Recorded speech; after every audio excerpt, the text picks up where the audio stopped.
This is Radio Now 95.3 FM. Come for the news, stay for informed conversations. The federal government says that power generation in the country will hit 8,000 megawatts by 2027. The Minister of Power, Adebayo Adelabu, made this statement at the 2025 Ministerial Press Briefing Series in Abuja, where he gave an account of the ministry's activities since September 2023. Honorable Minister Adelabu also spoke on plans to diversify dependence on the national grid through alternative sources of energy like solar and wind.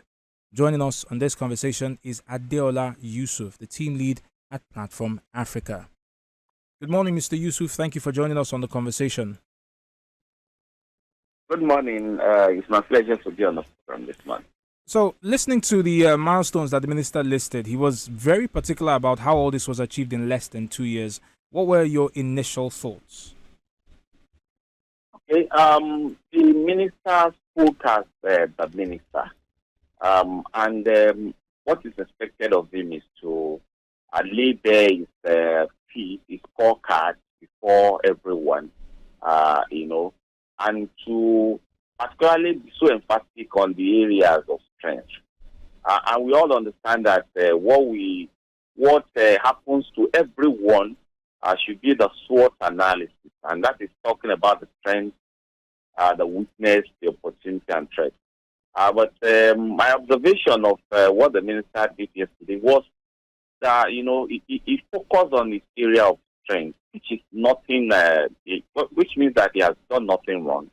But as analysts, and, it goes on us to let Nigerians understand that as much as the minister painted a very, very beautiful picture of what he has achieved in the last 2 years, and Nigerians that are listening to us, have their own different, opinions on, the minister's performance in the last 2 years. And I say that with all sense of humility and responsibility, because everyone listening to us can relate, with what is happening in the bar sector, and they have, opinion as to whether this minister has done well or not. Mr. Yusuf, the minister, at some point towards the end of his presentation, he mentioned 4 areas that they're struggling with.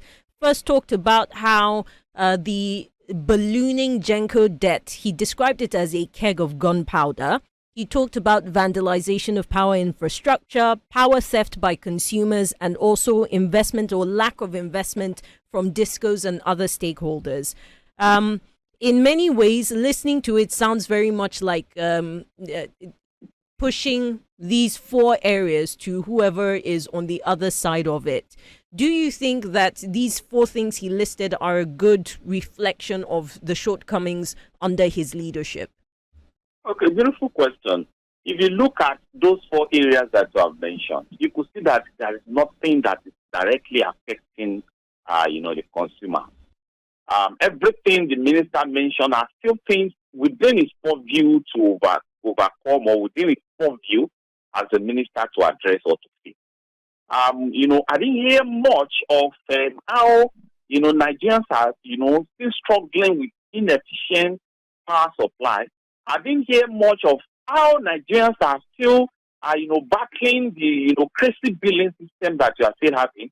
I didn't hear much of. So tell me how, vandalism of, the power infrastructure is directly, the responsibility of, consumers. If the government, people that in government are supposed to see to the safety, to the security of this power, infrastructure, are still talking about that. You understand? So I don't think it's wrong to talk about it, but the minister's position is, to me, as far as I'm concerned, is not, customer centric. It is, and I think I have to leave it to the consumers or to the customers, who I have said earlier, have 1 or 2 opinions about whether the minister has done well in the last 2 years.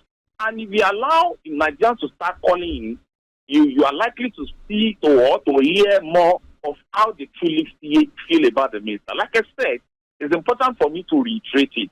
If they have asked the minister to talk about the power sector, he has done what a minister, a politician is supposed to do, to look at this area of strength And that doesn't even paint, the exact picture of what is happening. And that is the point that, we have to leave for, posterity to judge.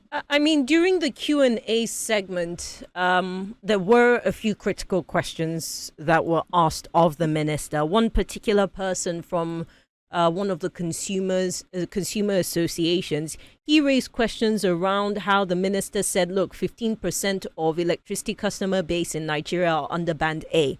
And since some of these changes, we've seen a 70% revenue generation increase within the sector. He also questioned issues around that ballooning debt and what NBET has been doing all this while. He traced it back to the previous administration when the former Minister of Finance, Zainab Ahmed, had said that there was no electricity subsidy, and yet this current Minister of Power has now said, oh, the money that's owed to the Gencos is essentially federal government money, subsidy that we have yet to pay. So there were all these criticisms. I don't know how you would rate his responses to them. Maybe that's where we start, and then we look at this very ambitious target of 8,700 megawatts by 2027. Again, I would like to see what I've been saying earlier. The person that asked that question was Kola Olubiyo, and he represents the consumers' rights. I think protection. That's a group of consumers, in the power sector. So the minister again still tries to dodge the question to, paint the picture. And like I said, it will continue to, keep saying that. Let's say, for instance, he was able to say that, the revenue generation in that sector, was raised to around 1.7 trillion naira. He was able to say the percentage of people that are on the Band A. He was able to paint the picture of people that are still on not on the grid. We are all still aware that manufacturers, a lot of the DMD, the maximum load customers are leaving the grid, settling for the diesel generators and all that. We are aware of a lot of consumer-centric issues in that sector. People listening to us, I don't know, I'm very sure the two of you, that are conducting this interview too, we have one or two things to say, about this. So the point I'm raising is that it's the responsibility of minister to paint the picture that he painted. But Nigerians, who are, feeling the heat truly, who are paying through their noses for power generation that is not, efficient or, effective, a lot of Nigerians who say small-scale businesses are folded up, will have one or two things to say. So the minister's response will still be within the scope of what a politician would say, trying to talk from the point of view of strength. And this is to say that this is not to say that the ministry has not done anything, but at the detriment of the consumers. And if we can open the phone line, or we can do a vox pop and see 7 over 10 consumers reiterating what the minister has said, that is when the minister can beat his chest to say he has performed so well in the last 2 years.